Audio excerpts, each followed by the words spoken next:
Have you ever wondered where the sun, our very own star, came from? The sun's story begins in a nebula, a vast cloud of gas and dust floating in the vastness of space. The real magic happens when the nebula's own gravitational pull causes these materials to collapse inward. This process forms what we call a protostar. So our sun began its journey as a protostar, a young star in the making. From a young protostar, the sun grows up. How does this happen? Let's delve into the science behind it. The sun, like any star, is a giant nuclear reactor. At its core, a process called nuclear fusion takes place. Hydrogen atoms, under immense pressure and temperature, combine to form helium. This process releases an astounding amount of energy, which we see and feel as sunlight.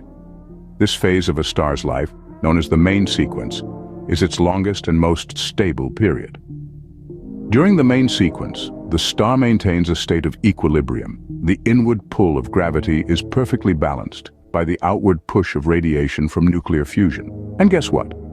Our very own sun is in this phase right now. It's been converting hydrogen to helium and radiating energy for about 5 billion years.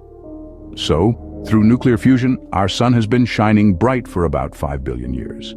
All good things must come to an end, and so does the life cycle of the sun. But how will it happen? As the sun exhausts its hydrogen fuel, it doesn't simply go out like a spent candle. Instead, it transforms, expanding into a red giant. This grand expansion is a result of helium accumulating in its core and igniting to keep the sun shining. But the sun's dramatic display doesn't end there. After swelling to a red giant, it will shed its outer layers, leaving behind a hot core. This core, a white dwarf, is the sun in its twilight years. It's here that the sun begins to cool, its brilliant light slowly fading. And finally, after billions of years, the sun's light will extinguish completely. It will become a black dwarf, a silent, dark relic of its once vibrant self. It's a poetic end to an astronomical journey, don't you think? Eventually, our sun will fade into a black dwarf, marking the end of its life cycle.